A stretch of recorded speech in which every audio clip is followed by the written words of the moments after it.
From the Arkansas Sports Network, it's an in-depth Arkansas Razorbacks podcast featuring the man, the myth, the legend, Mr. Brad Caldwell. When I grew up, I remember the Quinn Grovey days where the SWC champions in 88 and 89. I mean, that was the time that I grew up. That's the time that I got hooked on Razorbacks. Around here, we call him the Rain Man of Arkansas Razorback Sports, Mr. Duran Miller. Real quick, speaking about going down to Baton Rouge, and all the corn dogs and all that nature. But y'all remember the time Bobby Boucher intercepted the quarterback and his pants fell off?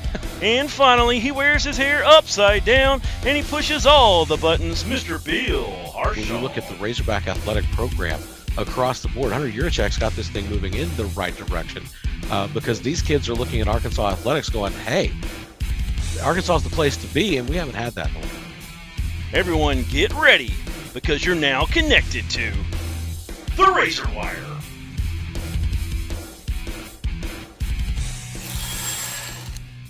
And good afternoon, everybody. Welcome into yet another edition of the Razor Wire. I'm Bill Harshaw, Brad Caldwell, Duran Miller joining me as always. And guys, we got another exciting week of the Razor Wire coming your way. It's going to be a good one. Looking forward to Brandon Marcello, what he brings to the table. It's going to be an awesome interview. But what I'm even looking more forward to is that we have got 1 week really until we can actually start talking real football, get out of the talking season just a little bit. And I'm excited for that, not only because of the football, but let's get this weather to cool down a little bit. Getting closer. Yeah, definitely. Yep, I'm very excited as well to start really talking football up here and let's get it going. It's the best time of year for me. Well, like Brad, as you are alluding to, it's a little slow on the football side of things. Football really hasn't just started yet, but it's only like 38 days away. But we do have some things that are coming hot off the Razor Wire, including Bumper Pool and Grant Morgan being named to the Butkus Award watch list. All kinds of award watch lists coming out. You want more of your guys on those than not. That's been a theme over the last 2 or 3 years for Arkansas. They haven't had those type of guys. There's plenty of guys on awards watch list, including Traylon Burks for the Bolitnikoff Award, which is for the best wide receiver in the country. Also, Jalen Catalon and Grant Morgan also named to the Bronco Nagurski watch list, which is a defensive award. So, yep. The awards keep coming on. Jalen Catalon, again, named to the Jim Thorpe Award list for defensive backs. And then you got Hayden Henry named to the Mackey Award list. 2 Razorbacks have won the Mackey Award, one of them being DJ Williams, and the other one being Hayden's brother, Hunter Henry. They both won that as Razorbacks, and now you've got Hayden Henry mentioned. I'm hoping that we see Hayden kind of break out this year. I guess this is his 3rd overall year there at Arkansas. So looking forward to seeing Hayden kind of get into that Hunter Henry mode, hopefully.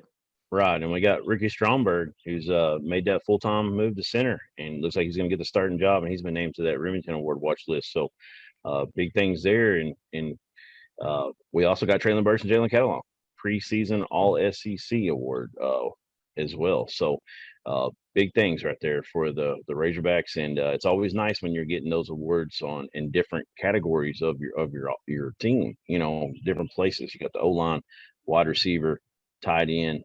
All that's going to help big time. You're looking at the strength of the team as far as awards. I mean, wide receiver, tight end, defense, an offensive line. You're seeing those guys being named to these awards watch lists, so that's a good sign. You want some of these other guys to step up. Obviously, you mentioned Ricky Stromberg, you mentioned Traylon Burks, Jalen Catalon. We also have Myron Cunningham and Grant Morgan. They were named to preseason All-SEC teams as well. And then you also have Bumper Pool kind of in that mix as well. There's some guys right now. I think Monteric Brown is another guy that you could be watching out for at some point. I think he's a little bit underrated in the secondary. So there's some guys on this team right now. The question is going to be, is there enough of them? And then, of course, we've talked about it more than one time. You know, KJ Jefferson has the keys to the vehicle. Is he going to be able to drive it? That's going to be as big a question as any. I think the biggest thing that I'm excited for is, with all of these watch lists that our guys are being added to, is it shows that people are expecting Arkansas's athletes to perform.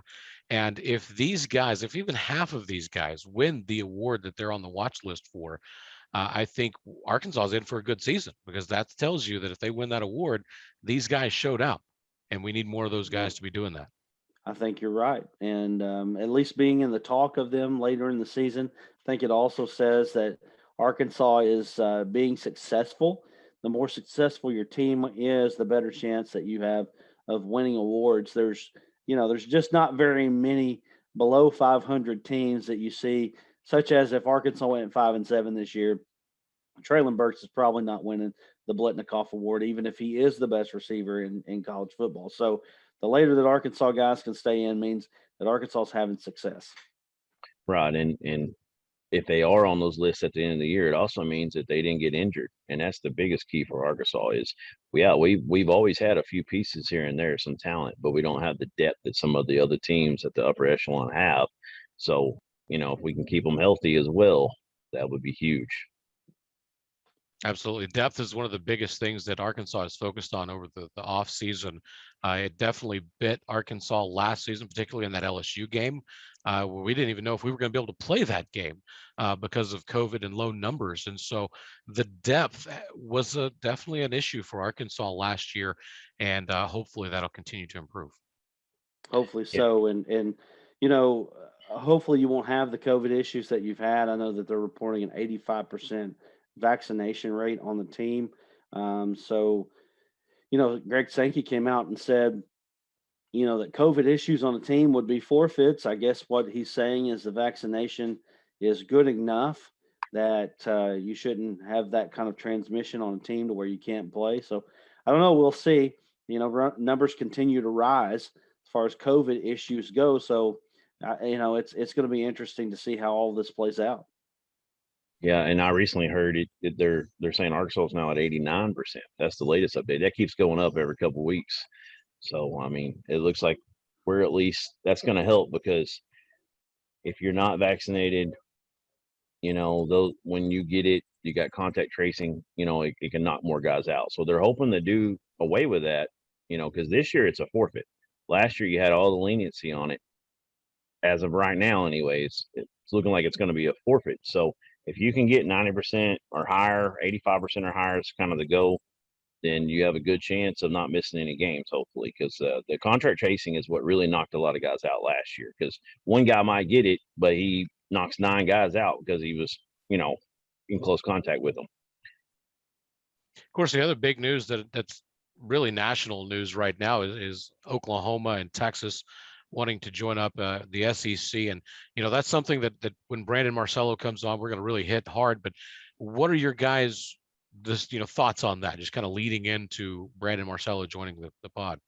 Initial reaction for me was I wasn't a real big fan of it. Now that I think of it a little bit more, I actually like it. I really like the thought of getting a chance to play OU in Texas every year, getting a chance to play in their stadiums. They come to our stadium every year. Of course, we're getting a taste of that this year as Texas comes to Arkansas. Yeah, my first thought was probably I was a little excited about that. I think they're going to get somewhat of a rude awakening playing what coaches talk about when they coach here, when they come from other conferences. Bielema talked about it a lot. Other guys from other places that have come to the SEC, the depth, the week in, week out rugged physicality. What's going to help OU in Texas is they're talking 2025, which we all believe is probably going to be a little sooner, probably 2023.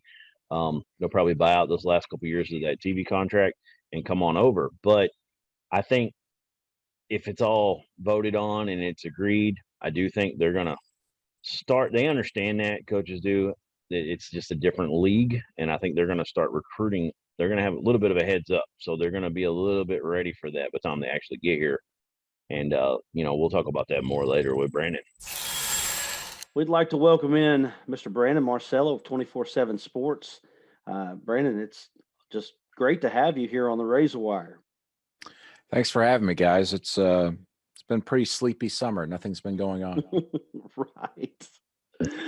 So here we are, and I heard you on the Razorback Nation. Is really one of the reasons why I wanted to have you on, because you have such an interesting story about how all of this broke.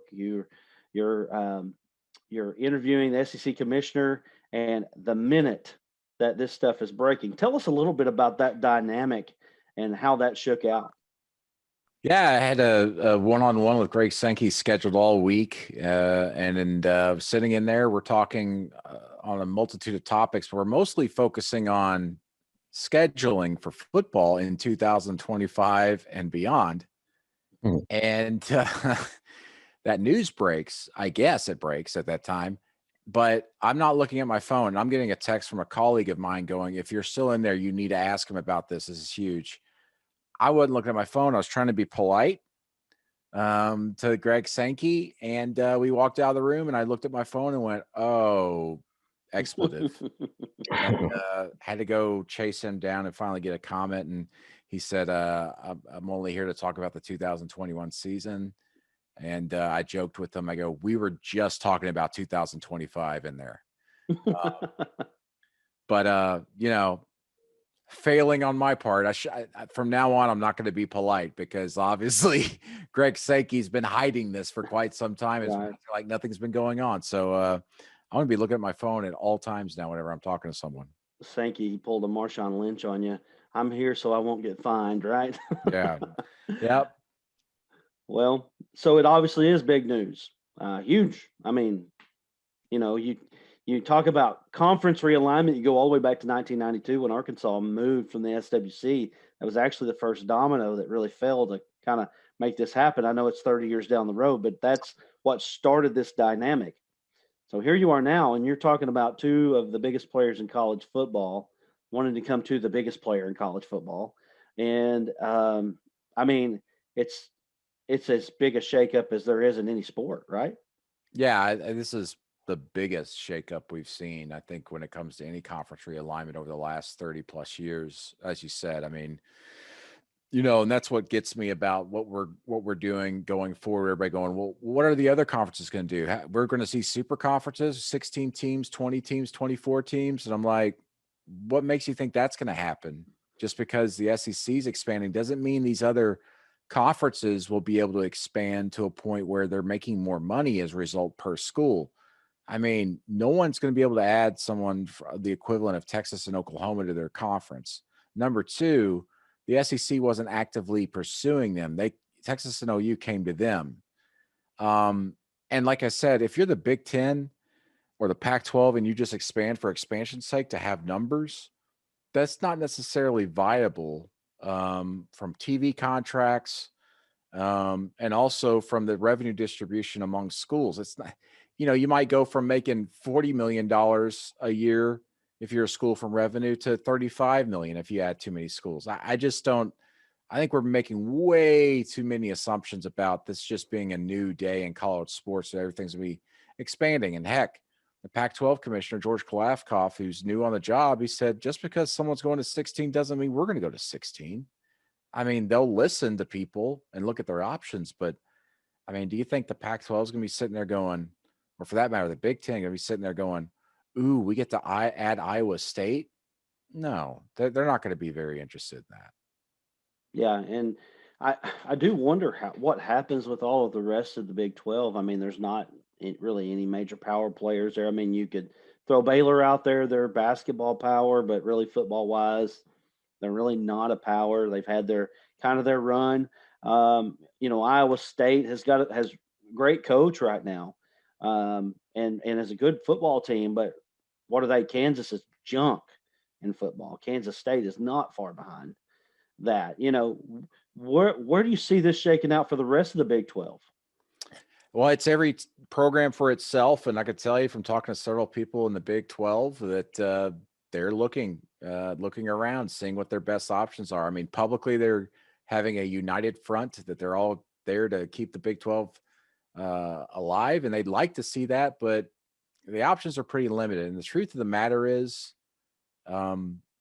those other programs are not really financially viable to TV networks. I saw read the report from USA Today a day or two ago, where they were talking about losing Texas and OU out of the Big 12 would probably knock down the payout per school in a TV contract from about $37 million to $9 million.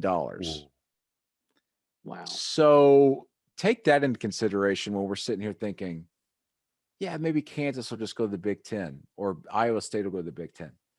Why? Why would the Big 10 take them from a financial standpoint? Now, that doesn't mean it's not going to happen. But if I'm sitting there crunching numbers, that doesn't make much sense to me. And sorry, guys, go figure out your own situation. We're not a charity. We're the Big 10. Right. Pac-12. I mean, but, for the Big 12 at this point, there's strength in numbers. And anything that happens with expansion or realignment in the future, these teams are going to have to band together in some ways and kind of become a package deal, kind of like what we saw with for the Big 8 when it became the Big 12 and combining with the SWC, some teams from the SWC, I should say. So, I the strongest will survive. And for example, if I was Kansas State, I'd be scared to death right now. You seem destined to be an AAC school or a Conference USA school now, which is incredible to think, but we're shifting into this new age and some teams are going to get left behind. No doubt. One of the things that you could see coming from this is, a team like Arkansas State, who plays a little lower league, stepping up into a role like that and trying to step up. And so, it could water down some of these conferences when you get some of these lower schools stepping in. Arkansas State was preparing, when was that? Trying to enter the Big 12 itself a couple of years ago, I believe. They were trying to do that. And obviously the Big 12 has no interest in that. But maybe they would now.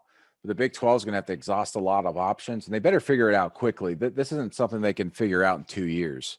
Right. Because OU and Texas are going to be gone sooner than later. They're not going to wait till 2025. I think we all know that. And who's to say that one or two of their programs right now in the Big 12 aren't gone in a year too. So they better figure out a plan and do so quickly. Otherwise, they'll dissolve quickly. And one of the things that we were kind of talking about is what would a 16-team conference schedule look like? Would you break that into 4-team pods that you play year in and year out and just kind of rotate the rest? And what would that do for the strength of schedule? You look at Arkansas saying, we have a perpetual strength of schedule where we're like up there, and a conference realignment in a way could help Arkansas. Yeah, I think they should go to a pod system. Doesn't mean it's going to happen. In fact, from talking to people even before this news broke, I was talking to some really, really trusted people about scheduling in the future. Because that's kind of what I went into the SEC Media Days trying to work on, was like the future of scheduling the SEC with the playoff expansion on the horizon, and whether the SEC would maybe get rid of divisions, because the Pac-12 is very much interested in eliminating divisions. The idea behind that is to tweak scheduling, but also make it more like we saw the ACC last year, where it's just 1 through 2, doesn't matter what division you're in, what your record is against your division mates, so to speak. The top 2 teams with the best record to go to the championship game. So, but having said that, I lean more to them sticking with divisions and moving, Mizzou to the west, moving Alabama and Auburn to the east. But I think they should do pods, because if you did pods in the expanded SEC, not only are you getting bigger, and the footprint of the SEC now is incredible, but it helps regionalize the game. If you put a pod together where it's Arkansas, Mizzou, Texas, and Texas A&M, or put OU in there instead of one team, then you not only rekindle those old rivalries for Arkansas and for Texas, but you open the door for programs like Texas and Mizzou to be more consistent in football and basketball. And how's that make that so? In recruiting, because now you're going to be facing these teams on the field head to head every year, and you're guaranteed to do that in a pod. But your division pod races are going to be looked at every year. And also it's going to amplify recruiting in the state of Texas for these programs. And Arkansas, as we know, that's where they get their best players for the most part, is Texas. And that's been somewhat inconsistent though at times in recruiting.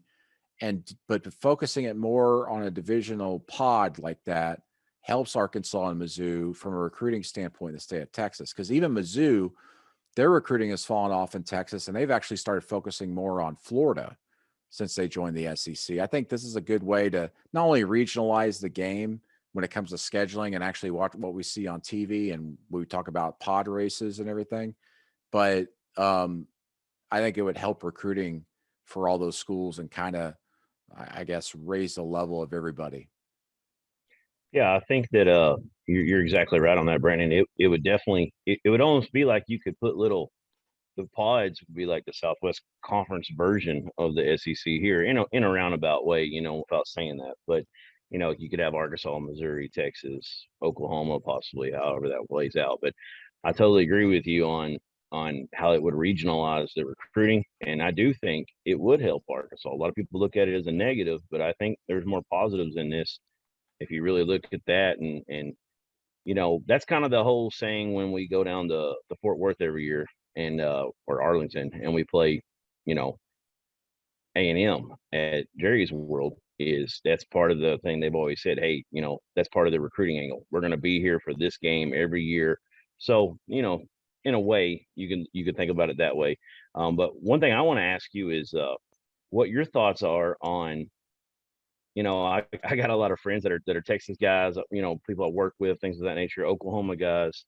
We go back and forth over the years, and I've always said, OU and Texas, they can, and really anybody, when they've got a month to prepare for a bowl game, a playoff game, they can give you all you want that night.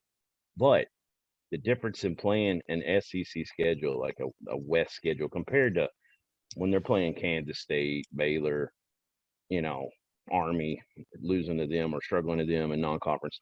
What do you think the early ramifications will be for OU and Texas? I mean, there will be a period of adjustment there. But having said that, I think that I think these teams, they adjust fairly quickly with it. I think that it's natural as humans to almost play down to someone's level or anything like that when you're going week to week and it's not as consistent a competition. Whereas in the SEC, it's very consistent from top to bottom pretty much when you're going through your schedule. So, just look at Mizzou and look at what A&M did when they first got into the SEC. They didn't really struggle all that much week to week. And that's because I think they had to play up to the level of whatever program they were facing, but also they got used to it pretty quickly because of the schedule. So I don't really think OU and Texas are going to struggle right off the bat. They will have to adjust a little bit, but talent's talent. And, Texas has underachieved with that talent. I think a lot of that has to do with the inconsistency in coaching and the development of that talent. But they've got, it's like they're making a chocolate milk or whatever. They've got all the Hershey syrup they want and they're squeezing it in there. They're just not mixing it up. They're just letting it sit at the bottom. So, listen, that they'll be fine. I think that'll be the big storyline. Everybody will be like, well, the moment OU or Texas lose their first SEC games, like, oh, told you. Right. No, I mean, they've got a lot of talent, and I think it's a matter of playing a more consistent schedule that'll get them playing at a higher level. Right. Eventually, it will make them stronger. But yeah, they'll have a little bit of a curve for understanding the depth on the D lines and the O lines in the SEC. But I agree with you; it's going to make them better in the long run, just like Missouri and A&M kind of. Eventually, or really early on, they didn't struggle that much. Yeah, A&M and Mizzou didn't. Mizzou and A&M didn't really struggle. I mean, Mizzou was going to SEC championship games, and A&M. I mean, of course, they had Manziel, but they came right out of the gate and were beating up on people. So yeah. I just don't see OU and Texas really struggling as maybe some people might assume. You are a proponent to say that this actually benefits the Razorbacks. Let's talk a little bit about that and your perspective on why it would benefit Arkansas. Yeah, it goes back to the pod situation. Especially if they did pods, It regionalizes the game and it helps with recruiting. It makes recruiting more regionalized for programs like Arkansas and Mizzou. Whereas, like I said, like Mizzou, they're going into Florida now, which just isn't a recipe for success when you're, the furthest team away at this point from the state of Florida. So I think that's what's going to help them. It's going to be like, not to say it'd be like the old SWC days, but Arkansas will start getting some of some better players out of Texas because you're in a point now where the SEC, used to be like, well, I'm a Texas kid, so why wouldn't I just go to Texas? And then the selling point for maybe Arkansas and Mizzou is like, oh, you get to play in the SEC. Well, everybody's playing the SEC now. It's more of a level playing field when you come to recruiting, so to speak. And so that Texas is still going to get the best guys, and so is OU. But that doesn't mean Arkansas and Mizzou can't go in and get a top guy here and there every now and again, but also more consistently get the second tier guys that you could develop into better players. So I think that's the number one thing. It's going to help recruiting more than anything. And I know some people probably said that when A&M joined the conference. This is a lot different. When you've got two more programs in your region that are further west coming into your conference, and they're on a much higher level, at least historically, than OU, other than, A&M, then it's going to help all those programs. So let's talk about what's on the field this year. At least OU and Texas are not going to be here until at least next year. Maybe not next year, but at least next year. But what do you look at SEC wise this year? Tell us.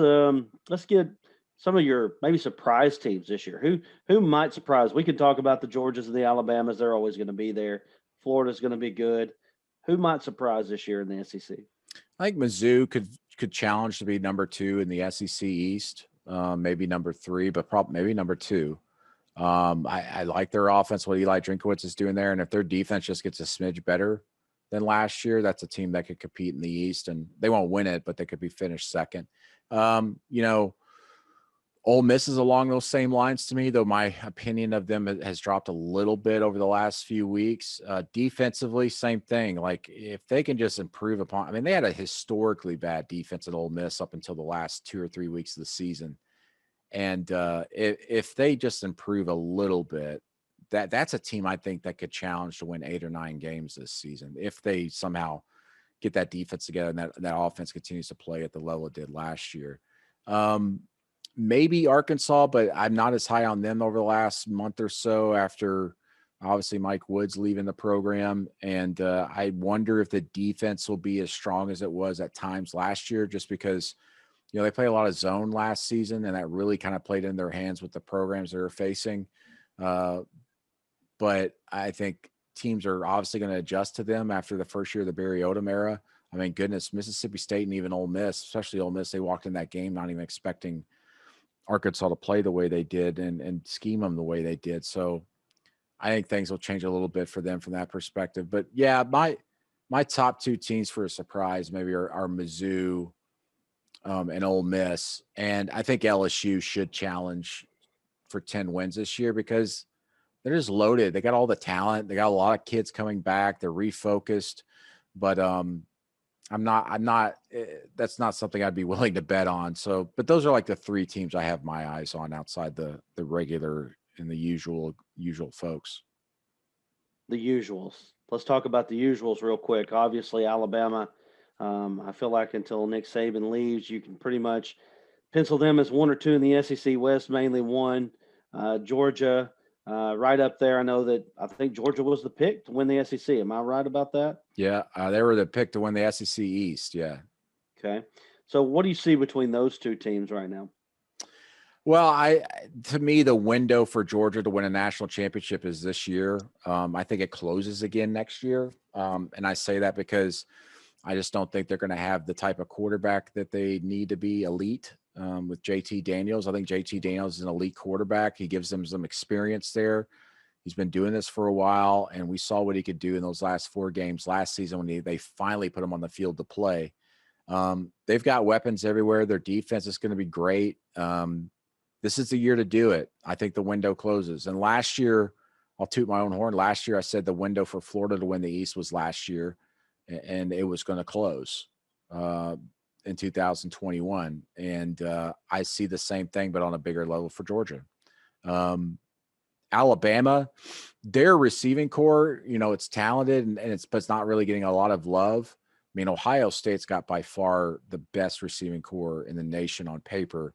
But I think by the end of the year, we're going to be saying Alabama might be number 1 or number 2 in receiving core. And because of that, they're going to play the elite type of offense you have to play nowadays to be a championship level program on the national scale. And, Alabama will be in the thick of things. They'll be in the playoff again. And, but Georgia's their biggest obstacle, I think, out of any team, even including the Ohio States of the world and Clemson. I think Georgia is going to be their toughest matchup if they end up facing each other in Atlanta in the SEC championship game. Kind of going back to what we were talking about at the beginning of the conversation, you look into Alabama and the dynasty that Nick Saban has created there, and looking at the possibility of Texas and OU coming in. Is it possible that this, if it happens, could be the dethroning of Alabama? Not as long as Nick Saban's alive or is kept alive as an android. That's not changing. I just don't see that happening. It would. I'll say this. I think Nick Saban will retire the moment he realizes he's losing a grip a little bit. But I don't see that happening. They'll continue to dominate recruiting. This, I think, might make it tougher on A&M as they try to climb in the West, potentially, because what we've seen, you look through history, before A&M joined the SEC, Texas was getting about a little over twice as many blue chip recruits, like 4- and 5-star recruits, compared to Texas A&M. And that number is pretty much flipped since Texas A&M joined the SEC. Texas has dropped with the blue chip recruits, and Texas A&M is dominating. I think that'll even out with Texas and OU joining the SEC, as there's more pieces to the pie, so to speak, to be eaten. And I think that A&M is on the cusp of being that second best program in the SEC West, and maybe one day being the best team in the entire SEC whenever Alabama's reign comes to an end. And I think with Texas and OU joining, that could knock them down just a smidge as everybody else starts, I guess, getting better with their recruiting in the state of Texas. So, when I was talking about Arkansas, Mizzou benefiting from this, I think A&M, for a lot of reasons, will not benefit from it, but it won't be like substantial. But not being substantial in the SEC, they talk about game of inches and all that cliche stuff, but you fall half a step behind, you go from being second in the SEC West to fourth, not third. So, but I still think because of the way A&M's recruited over the last 4 years, top 7 classes each of the last 4 years, A&M's the type of program, because of the money they've put into their football facilities and their coaches, and obviously with the players they're getting, that's a program that could be number 1 in the SEC someday. It's hard to argue that. And they do. They have so much money, and their facility is incredible. One of the very few teams that I've ever seen to be able to take their facility all the way to the ground and come back up with it, put so much money into it. All that oil money down there is crazy. And then you add Texas into the mix now. I know that Texas has talked about making their stadium at one point 120,000. You might see that happen when they come into the SEC. But let's move on to Arkansas. I know you've touched on them just a little bit here. You said you're not quite as high on them because of the loss of Mike Woods mainly, and the defensive thing. What are you seeing from KJ Jefferson? What do you think about him coming into this year? Yeah, that's to be determined. I mean, I want to see him pick up from where Felipe Franks left off just as a passer. And if he does that, and KJ's obviously more versatile as a runner, I think they'll be just fine at quarterback. It's just I wonder about if they have enough playmakers to kind of become a great offense to kind of go along with a good to average defense this season. And, that schedule's very difficult, as we all know. And, we'll see. We'll see the growth. I mean, I was impressed, obviously, with Arkansas last season and what we saw, especially defensively. I thought Barry Odom did a tremendous job. But what are they going to do with teams now adjusting to that new coaching staff and what they weren't accustomed to seeing from Arkansas going into year 2? That's the big question. And, this is an Arkansas team that could get to a bowl game, but I think they might just come just short. 3 wins last year was an improvement, although you could definitely say that they won the Auburn game. Yeah. They had, every opportunity to win the LSU game, even though things definitely didn't go their way. They were, 1 second away from beating Missouri at Missouri. I mean, they were competitive in a lot of games. I know from my perspective and from the perspective of the people around me, people were just proud to see a Razorback team come and compete because of what we had saw over the last couple seasons under Chad Morris, which was just an abomination of I don't even know what you would call that.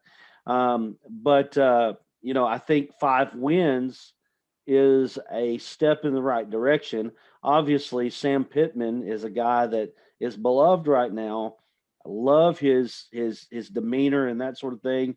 But eventually 5 wins isn't going to be enough. No, and it's like that at every SEC program outside of Vanderbilt probably. And, it's just, growing up in Arkansas, then moving away the last 12 years and seeing just like how far Arkansas has fallen since Bobby Petrino fell off his bike is it's ridiculous. And I think the only person you can blame is Bobby Petrino, because maybe the volleyball shorts. Yeah, but not only was that whole situation with the motorcycle what kind of led to this, but his recruiting was turning to crap his last couple of years. And I don't think I don't know what the fan base does at Arkansas with that, but maybe that's not being talked about enough. He was kind of hammering this thing into the ground even before that, and he just compounded the issue, made it worse. And then you bring it, and then there's a tendency when coaches are fired or to replace a coach, you go with the opposite type of coach, and I think Brett Bielema is a good coach. I think he is. It's just, that's just what you're going from a Petrino type of system to a Bielema type of system. That's a recipe for complete failure too. And that just, you compound that with, trying to combine a weird system with something that just doesn't fit, and the recruiting's already been bad, and you're trying to build off of that. And then at some point, the program was going to kind of crater to a point where you're going to have to rebuild it anyway. That was going to happen. You could see it coming even before Bielema got there because of what Petrino did recruiting wise. And so it just was one thing after another that messed it up. And then finally, Arkansas goes, you know what? Let's go hire a coach that likes to throw the ball around, do things offensively. And so you go hire Chad Morris, and he's not a good head coach. And it's bad decision after bad decision. So, hopefully Sam Pittman is the right decision. I think it was very smart of him bringing Kendall Briles in to kind of not necessarily keep a same system, but kind of keep the same mindset offensively. And we'll see as this thing gets built up. Like I said, it seems like a lot of things are going Arkansas's way right now. And I think this is another good thing going their way with expansion, with Texas and OU joining. I know it's probably difficult. It's exciting to see that, but I look through it and you see the opportunities here for Arkansas in recruiting. And I think that some good things are on the horizon if it's taken advantage of. Well, I think that's a great spot to end right there. Good things for Arkansas. I know that the fan base is going to be happy to hear that. Brandon, it's been a great having you on here with us today. And, man, we just appreciate your insight and everything that you're bringing to the table with us. Thanks, guys. I appreciate it. And good luck with everything. And look forward to finally talking some football this season instead of expansion and NIL and the Alston NCAA case and COVID. I just want to watch people hit each other and tackle. Boy, I'm with you there. Definitely. 100%. Brandon Marcello, 24/7 Sports. Thanks for joining us. All right, thanks, guys.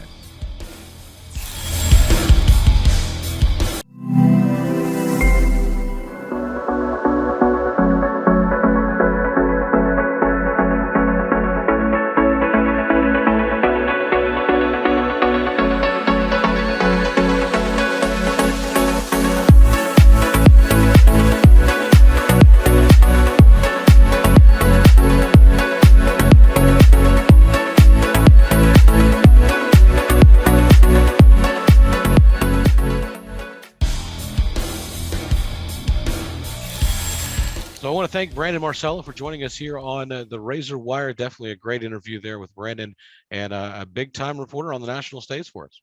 It was a lot of fun to have Brandon. He sat and talked football with us for a while, and anytime you can get a national guy that will just sit and chop it up a little bit for you, that's nice. It's he didn't act like he was ready to go somewhere else. He actually spent some time with us, enjoyed his insights there. He's got a lot of insights. Feel like he's very fair in his insights in a lot of ways about just his Texas and OU, and coming into the SEC and how he feels like actually could benefit a team like Arkansas. I think that is probably as big a takeaway as I had from that interview is that he felt like Arkansas was actually maybe in a better position because they get a chance to play in Texas now. You're going to play A&M every year. You're going to play Texas every year. You're going to play Oklahoma every year in the scenario where OU, Texas, and Missouri end up probably in the West is how it'll end up being. Right. You get a chance to play Missouri every year. You get a chance to play LSU every year. And all of these teams are regional rivals for Arkansas. Just it ups the presence that they have. And of course, you've got to win some ball games to make that a thing for Arkansas. And I feel like that we're kind of in the right direction right now with all of that. Yeah. If it goes down to like a pods thing, like we talked about, 4 pods, it definitely makes it more regionalized, more of the it's almost like a Southwest Conference feel because of that regional. And of course, OU was the Big 8, before the Big 12, and so kind of throw them in there as well. But it definitely, I think, can help recruiting. But my favorite thing he said was he thinks it's going to hurt A&M. And I've learned to hate A&M over the last few years. The thing I think, But with as far as it relates to Arkansas, I think you're right. The pod situation, if it goes that route, or even if it still stays an East and West type of organization, but the possibility of us bringing in 2 Western geographical schools, it's more likely that the Alabama schools are going to be pushed off to the East. And, while I would like to play Alabama every year because of that rivalry, I'm kind of tired of playing Alabama every year. yeah, And of course, we're going to pick up another couple of tough teams in Texas and OU if that happens, of course. But that's a renewed rivalry. The SEC is trying to push an Arkansas Missouri rivalry on us, and Arkansas fans, I'm not sure how Missouri fans feel, but Arkansas fans kind of feel like we're being pushed this pill down our throat that we don't want to necessarily swallow because we don't have anything about Missouri. We're worried about A&M. We're worried about LSU. But you start bringing Texas and OU into it, and like you said, we get that Southwest Conference rivalry going again, and that's exciting to me. But I think the one thing that the SEC would have to watch out for if we went with that type of organization is we don't want to stigmatize these Big 12 schools and create like an old Southwest Conference division. We want to be able to mix some of those into the East and some of the East into the West. I personally like the West setup as it would be with Missouri, Oklahoma, Texas A&M, Arkansas, LSU, all of that. I like that. I think that just fits Arkansas so well as far as who they're going to play and all that. Alabama it's really not a rivalry. I mean, as much as we want to beat them, they don't think of us as a rival at all. I mean, they think of Right. LSU as a rival. They think of Auburn as a rival. Probably Georgia as well. Even Ole Miss, because it's it's a little bit further in proximity to them. We're so far from Tuscaloosa. I mean, Fayetteville, Tuscaloosa is probably 8 or 9 hours away. I feel like for Arkansas, you get some natural rivals into the scenario here. It makes things so much better as far as that goes.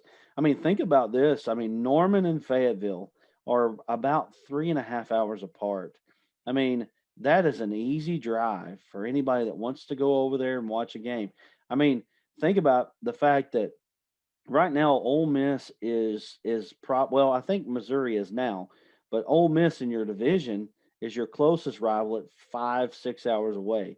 Columbia is 4 hours, 4.5 hours away from Fayetteville, but they're not in our division, so we don't. Well, we do play them every year, but they're still not a divisional rivalry. So now what you do is you say you got Missouri in the West, you got OU in the West. Those two teams are within 4 hours of you. Now you got Ole Miss that's 5, 5.5, 6 hours from you, and then you got your Texas teams that are further apart as far as that goes. But you're talking about natural history that you've got with those two teams. It really makes it a win for, I think, for Arkansas fans. I mean, think about the fact that you have to go 6 hours for your nearest division rival in for any kind of road game. Vanderbilt, if you go to Tennessee or anything like that, it makes things closer. Closeness makes for contempt in a lot of ways, which Arkansas needs a team to dislike a lot. You know Yeah. what I mean? Missouri's getting there for sure. I know that a lot of fans basically say, Missouri's not a rival, but it really is. It is a rival, Not Bill. to It me. is. Not to I me.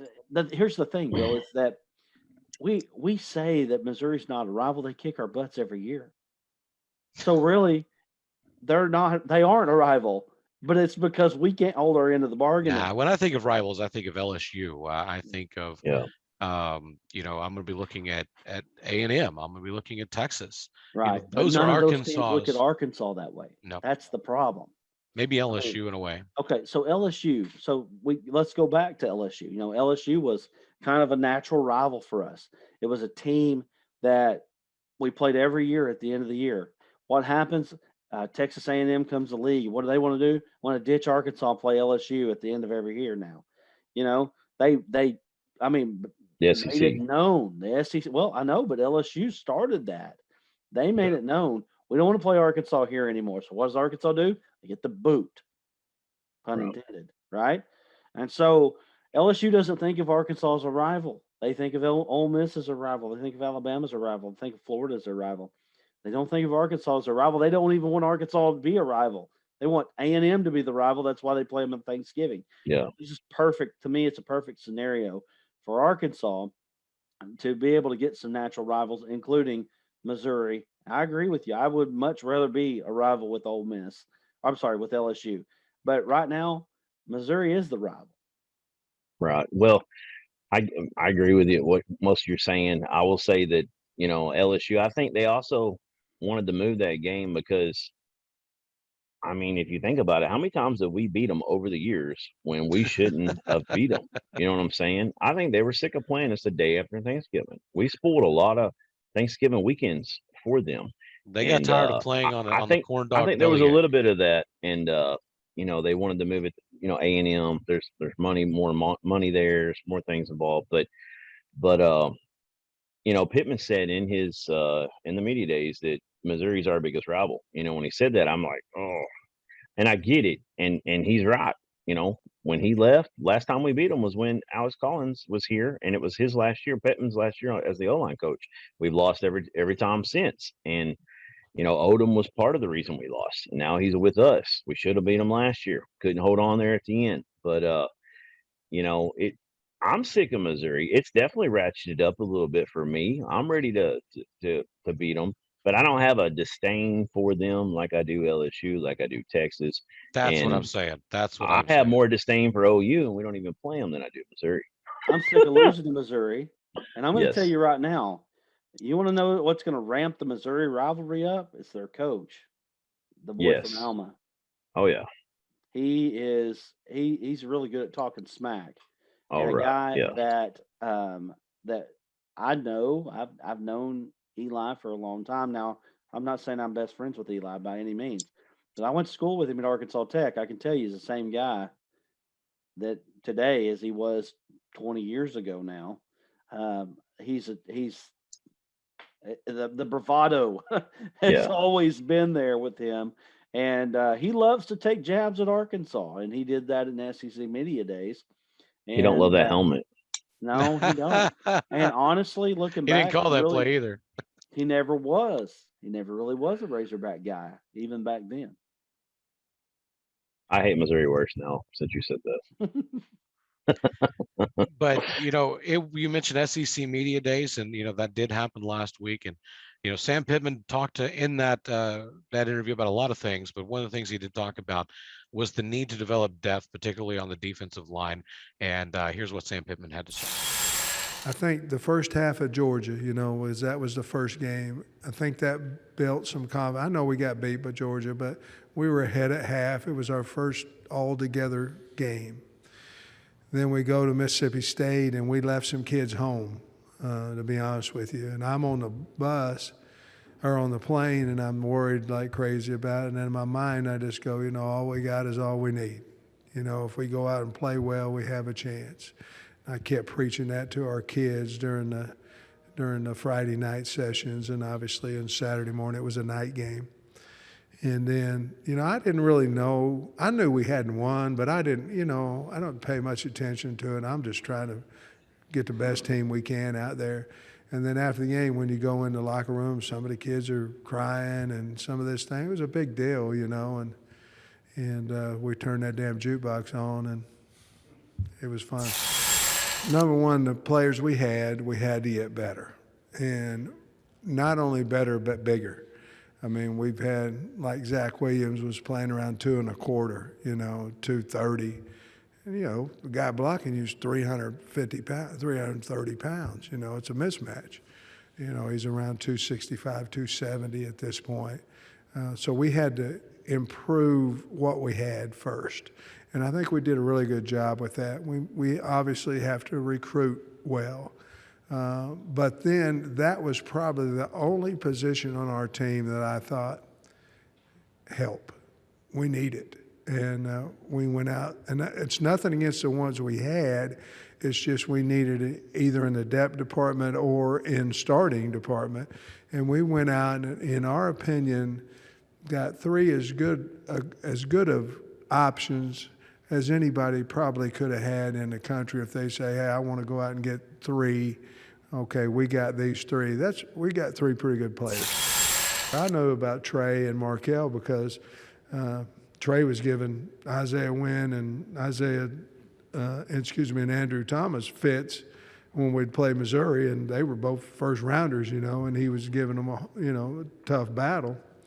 And then, of course, I knew Marcello because wherever I was, it might have been Georgia, whatever, we were interested in looking at him. So the one thing about what happened is they're very, very hard workers.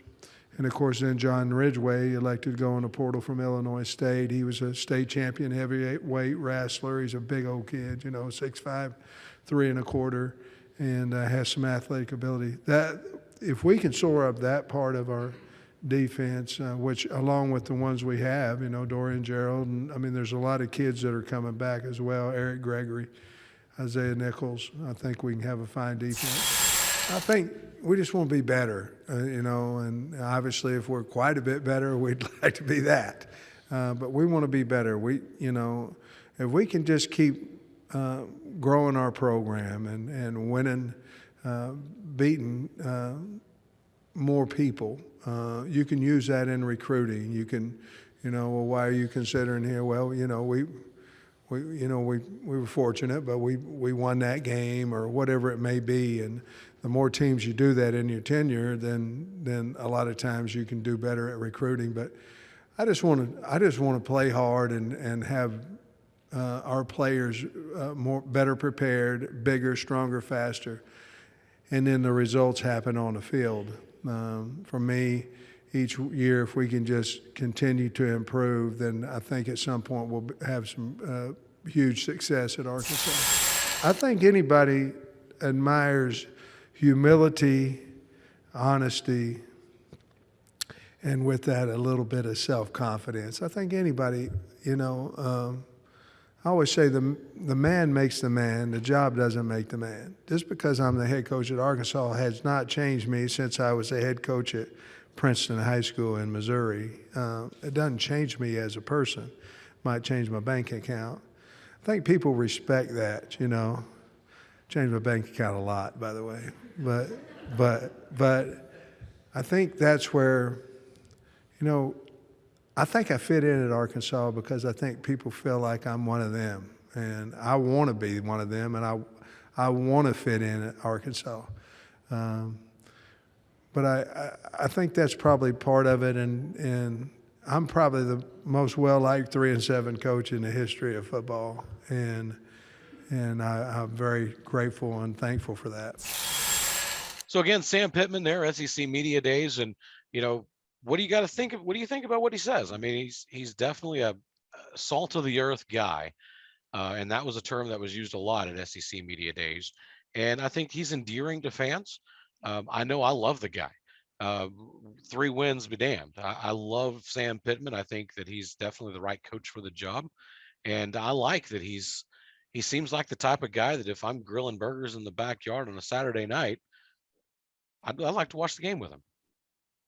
Let's rewind just a little bit to last year before SEC Media Days, and people were basically making fun of the hire, Sam Pittman coming to Arkansas, you know, and now you've got a 3-win coach that everybody loves. I think it's great. I think Sam Pittman is doing a good job at Arkansas. Coaching at Arkansas in the SEC is kind of like playing cards with a stacked deck against you. You know, he's doing everything that he can to make this thing work. He knows that we need time. You could hear it in what he said. I know that we need time. I would love to see Arkansas get to a bowl game this year. That would be a win. I think you've got to start looking at how this thing is moving up, tracking up. If we get to 5, maybe 6 wins, I think that's a great season for Arkansas this year with a first-year quarterback. If you're competitive in most every ball game, you know that's good signs. Sam Pittman brought a sense of pride back to this state. He brought a sense of pride back to this program, and for that, I'm always going to be thankful, no matter what Sam Pittman does here for the rest of his time here. Right. Well, get ready because I'm gonna give you a little bit of Kool-Aid talk here. But he last year was the toughest college football season schedule. I mean, bar none of anybody's ever faced. All SEC games, Georgia out of the East, Florida out of the East. Florida had their best season in a decade, and what he did with that team to change everything over from just how poor it was the years before with Morris and losing to Western Kentucky and getting drummed by your ex-quarterback and all that, to get them to buy in just speaks volumes to me of how he is the right man for the job. I really am excited about this season coming up. You know, Pittman talked about it in his presser a lot about on the media days about the 3-2-6 defense last year. We talked about it a little bit last week about how we didn't have the horses. Odom knew it. That's why we played that zone defense. We tricked some teams. They didn't know they weren't expecting that. But now with these transfer guys, you know, Marcello and Trey Williams and the kid Ridgway from Illinois State, John Ridgway, with those guys to add to the competition, you know, ramp that competition level up and everything, I just really think that we have a chance to like you said, you know, at least make a bowl this year. I really feel we do. And I'm very excited about this season and what he's done to this football program. And I 100% believe we got the right guy. And I think you just said the key words is the competition that's taken place because of these linemen coming on campus and all of these transfers that we're bringing in. And that's something that Grant Morgan talked about in his interview at SEC Media Days is building that depth and generating, you know, the next guy, so that when you step off the field, you know that the guy behind you can take care of your job. and that's what they're focusing on this season. Here's what Graham Morgan had to say. Expectations really for the defense is to play every game and to give us a possibility to win. I think the one thing is, as a defense, you got to be able to keep your team in the game no matter what the offense is doing. So I think our expectations is just going out there and to be doing whatever it takes. Like if it's a 4 down, if it's a 3 down, if it's whatever, if it's a 0 down, like we're going to do what it takes to win. And the way we've instilled that in the summer and off season is like we have to know who we're going against. And like in the summer and off season, we're going against our offense and we're going against ourselves and we're working hard against that. So our expectation is to work harder than we did last year and to work continuously, like the quality of the work. And as our defense, we need to be more efficient, get off the field on 3rd downs. Our back end did really well sometimes, and we didn't help up front. So we got to be able to continue to add depth and be able to grow from there. It definitely did catch up to us last year. I think that was why we kind of fell off at the end of the year. Depth with the D-line, we had to go into the transfer portal and we grabbed some guys who can play immediately, and they've done really well. But that purely made our other D-linemen a lot better. I haven't seen a jump like this in our D-line group since I've been here. The way that they've instilled what they've learned from where they came from and brought it over, and the other guys who are here already who thought it was their time saw that and go, oh, dang, I gotta work hard too. I gotta go. I'm still trying to play. So that's built depth purely alone. Who knows if those 3 transfers are going to play or not, but it made them work so much harder because of the competition around them. And we haven't had, at the D-line group, we haven't had a lot of competition just because we've kind of known who's going to be those starters, who's going to, like, and so when you don't work hard, like when you don't have that competition that you need at every position, they don't work hard, that doesn't build depth. So this whole offseason has been really competitive for them. And honestly, we couldn't tell you right now who our starting D-linemen are, which is great. I think that's awesome because I think that we have a lot of people that can be that, and that's a good problem to have when you have 1s and 2s, guys battling for that spot. The next question with linebackers is we've worked a lot of young guys. We've worked with me, Bump, and Hayden being the older guys and like D.D. Edwards. We've worked really hard at getting the next guys ready and next guys be able to step up and take those snaps off of us. But I honestly can tell you right now, like it was depth, but it was mainly us not getting off on 3rd down. We didn't have a good 3rd down efficiency last year. If we want to help ourselves, we need to get off the field. We need to play football less. And the traditions and the fanfare that goes on, like the fans love Arkansas. When Coach Pittman says a proud damn state, like there's not a single person in Arkansas that doesn't bleed red, like that they just want Arkansas to do good. So when you cross that bridge or you cross from Oklahoma over, you come down from Missouri, like you know exactly what everyone else is rooting for. You know how they treat Arkansas players, how they treat Arkansas fans. They're great. There's just great tradition just on the fact that we are the only team in Arkansas that's a D1 or a SEC, a Power 5. There's no pro teams. There's no amusement parks. There's nothing else to go have fun doing but except for rooting on the Hogs. So I promise you, once you hear I know everyone else probably hates it around here, but when you hear the Hogs called in that stadium, it's a little different. As a player, you want to be able to come here and leave a legacy. You want to come here and say, I was 31 on that team that did that. We snapped a long SEC win streak last year, and the fact that I can say I was on that team, like I'll be able to tell everybody, like, oh, we went into Mississippi State after they beat the defending national champions. Like, so that's something that I want to be able to tell my kids one day, be able to tell my family. So to leave a legacy, something like that, and to be saying, like, we're sitting here saying we won 3 games last year, like, we can have a chance to win more, figure out what's better in the eyes of everyone else.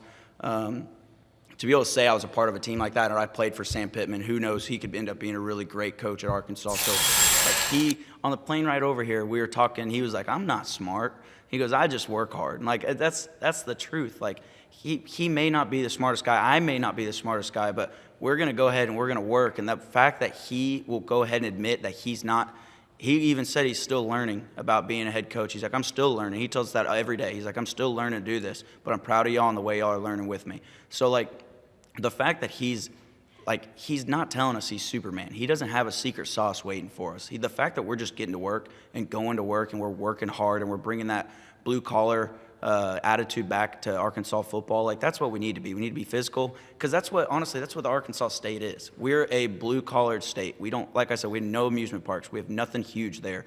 We're just working hard and we're dependable, and that's what we need to get back to, and that's exactly what Pittman's doing. So I think what you're saying, Duran, is after listening to Morgan, what you're saying is with Sam Pittman being the guy for the job, I really think that Sam Pittman he's going about this the right way. He's not trying to get his cart in front of the horse. He knows that this is going to take some time. He's got to build the pieces. He's got to have the players there. And I think the coolest thing that I like about Sam Pittman is, not only is he a country kind of guy, but he doesn't have the big head. He didn't come in here saying, we're going to put this in the left lane and hammer down and not live up to those expectations. No, what Sam Pittman is saying is, I don't know what I'm doing. Right. I'm learning along with you. And I respect that, because that, as a fan, I know, by looking at his resume, he hadn't been a head coach before at this level. We know this is his first time doing it. We know it's a learning process. He's saying what everybody else in that same position wouldn't say. Right. Everybody else in that same position as a first-year head coach at a major college is going to be saying, I got this, my team is the best, and we're going to go and do this, this, and that. And Sam Pittman is more laid back, and he says, you know what? I'm going to do what we can do. We're going to get better, and we're going to make Arkansas football be what Arkansas football used to be. Great again. Yeah. The 60s. Okay. I see what you did there. He sells himself over and over and over, and it proves itself out all the time that he truly is genuine. By, like you just said, he basically says, I'll figure it out, but we know he knows the O-line as good as anybody in the country, and then he's learned from all this experience, all these years. It's just, it's built up, and he knew he was ready. He said, he never really thought about being ready until the last few years. And he gives Kirby Smart a lot of credit for that helping him get to that next level. But back to Morgan and his interview, I love his mentality, what he's always talking about. Arkansas is a blue collar state. They're here, they're working hard. That guy's worked for everything he has. Nobody believed in him, just like his older brother. That's a Morgan theme. And he embodies that, and he just spills that out all over that whole team. And guys like him that come back for that 6th year, I mean, it does so much for your team. And what I love is we've got captains and leaders at every position, basically on the whole team, the offense and defense. When you've got a Catalan at safety, when you and Buster Brown out at the corner on the edge, you got Poole and Morgan at linebacker. You go to the D-line, we got these guys like Trey Williams and Uzi that have all this experience they're going to help bring into this D-line. Plus, we got our own guys back. Zach Williams is battle-tested now. And then you go on the offense. You got guys like the kid from Fayetteville, the former Ty Clary. He's back for his senior year. And that, Traylon Burks, it's everybody all the way through. You've got leaders at all the position groups, and that is a recipe for success, and it's going to help you out big time. I'll tell you one thing that was very obvious about Grant Morgan's interview, and that is he's never been to Magic Springs. That's for sure. He's never been there because he doesn't know about it. Yeah, he can capitalize on that, right? He can definitely get a name, image, likeness thing going on with Magic Springs. Let's set that up and make that happen. Hey, we'll take Magic Springs right here too if they want to. Yeah, they want to let us use our name, image, and likeness, right? But no, I think all the stuff that you guys are saying is right, and Grant Morgan, Sam Pittman, those two guys are embodiments of what Arkansas is, and that's why people are endeared to those two guys. I mean, Grant Morgan is not the prototypical first-round NFL linebacker. He's the kid that was too short to play linebacker out of high school and walked on and then became a first-team All-SEC guy. That's the type of guys that Arkansas endears themselves to. It's the Burlsworth mentality almost. Absolutely. And he worked his tail off. And that's what Arkansas players have to do. You have to get guys in here that are going to be gritty. You have to get them in here who are going to be tough. They're going to have to be tougher than the teams that they go up against, because they're not going to have as many stars by their name, you know. And those two guys, and Pittman is not a 5-star coach, you know. Pittman is the 3-star coach trying to work his way up to being the 5-star guy. But he's a really good recruiter, and let's see how he can develop. That's and where he is, and that is a feather in his cap, and you see why he is the type of guy that he is as far as recruiting goes. He's the guy you want to go fishing with, man. You know, he's Yeah, and he's the guy that you want to just sit and talk with and hang out with. I'll just have to figure out how to get the jukebox in the boat. Right. yeah, and there's a lot of those 3-star guys like Pittman that have got Super Bowl rings in the NFL, you know. So it ain't all about them stars. If you work hard and you got the right personality, and I 100% believe he does. We know Grant Morgan does. Those are huge things. And say this real quick: if we go back to the debacle Morris's last year after he gets fired, Barry Lunny, an Arkansas guy who gets it, he steps in that interim role. And remember, we played LSU that next week, and that's the year they won a championship. I mean, and we played the best we'd played all season. And all it was a switch in leadership, and they bought in a little bit. Pittman's just like that. He understands that. And that's the first thing he did when he got here. He started building that confidence. And I can't wait for year 2, guys. I can't wait. Also can't wait for next season, or next episode, I should say, of the Razor Wire. We'll be back hopefully next week with another episode of the Razor Wire. And for Brad, Duran, I'm Bill. Until next time, right here on The Razor Wire.